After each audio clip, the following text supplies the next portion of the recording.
Okay, good evening and welcome to Yeshiva YouTube Daily Double, Nightly Double. It's the night behind me. Um, we're trying to finish Masechus Eiruvin this week. We'll finish it.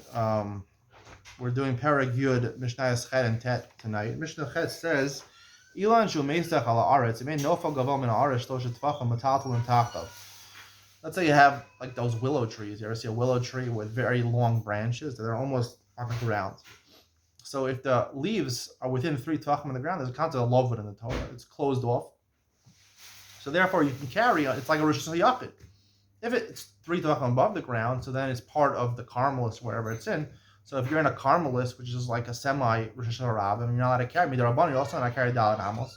If it's Rosh Hashanah, where you have the leaves making a wall, so then you're in Rosh Hashanah. You can carry. Shrosh of Gvoin min Arish Shlosh Tefachim Lo Yeshev Aleya. However, the shroshim, now we're talking about the roots of the tree. So if the roots of the tree are within 3 tefachim, right? Some roots are, extend higher than 3 tefachim. They're lower than 3 tefachim. It's part of the ground. You can sit on it. If it's higher than 3 tefachim, it's not part of the ground anymore. Only love within 3 tefachim when the ground is part of the ground. Above the ground is part of the tree. If it's part of the tree, you can't be mishtav. They're on an exera. You can't use a tree on Shabbos, so you can't hang things on a tree, you can't climb up a tree, you can't take things from a tree. There are zero over there because you might come to detach a branch. Let's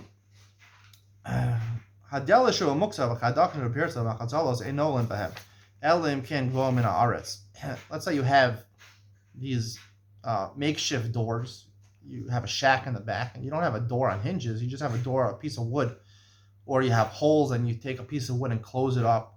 Or you have mats to close up an area. So you can't close that up on Shabbos with these pieces of wood or these mats because it looks like you're building. So this is no hinges. Obviously, a door with hinges you can close because that's part of the binyan already. When adding something to a binyan, it looks like I'm building something on Shabbos. It's obviously not building because it's used as a door, but it looks like buildings that are bun and asered it, unless if this makeshift piece of wood, it does not go all the way to the ground, right? It doesn't look like a binyan, because if you wanted to build, you would close the entire hole. You wouldn't leave part next to the ground, so then it's okay. Tet.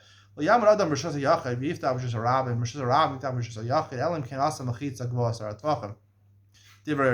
says, if I'm in a house, right, and I have very close to me, I make my store right next to me. Actually, the guy in this building has a store right next to his house, in front of his house. So if you want to take your hand from the Shayachid and take a key that's on the top of the store, which is also Rosh Hashanah, but take it, right, and open the door of the store, right? There's an Isser in Metatal Dalanam Sharab, but here you're taking the key from the top of the window in the store and you're opening the store. You're not Metatal Dalanam Sharab. The problem is where you're going to take the key and bring it back in, carry it from the Sharab to Shayachid, so that's a problem. So we're worried about that. What Remeir says where it goes there.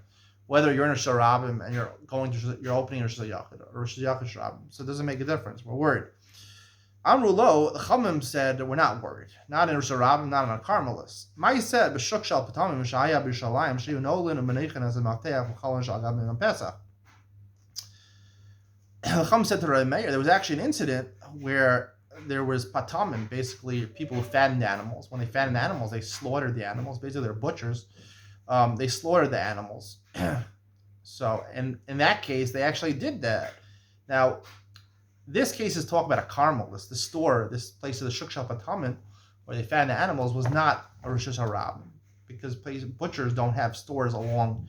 Most butchers, some butchers would sell in a row of stores, but the areas, the stores where they actually fatten, they have the animals themselves, those are before they're given over to the butchers. The butchers take the meat and cut it up. This is where they actually have the animals, so it's not on the main street. It's in a secluded area over there, so it's a Carmelis over there. So the Rabbanan said, by a Carmelis, we have this mice by a Carmelis where you could take your hand from Shayachid and go to the store in the Carmelis and open it over there, and it actually allowed them to do that. The reason they didn't talk about a Sharabim is because they said Rav Meir was arguing even about a Carmelis. They thought he couldn't, even though he said Rosh Hashanah, he really meant even a Carmelis. The one goes the Rabbana. Rabbi Yossi Omer Shuk Shel Samarim Higher. Rabbi Yossi says, no, it wasn't a Shuk Shel Samarim. It wasn't a store where they were selling a butcher shop with live animals. It was Shuk Shel Samarim, a place where they were selling wool and clothes, let's say. So the Rav Bar Shinura doesn't really explain what Rabbi Yossi is adding over here. What is Rabbi Yossi adding over here? If you want to find out, I'll tell you in Iyam Mitzion coming up next.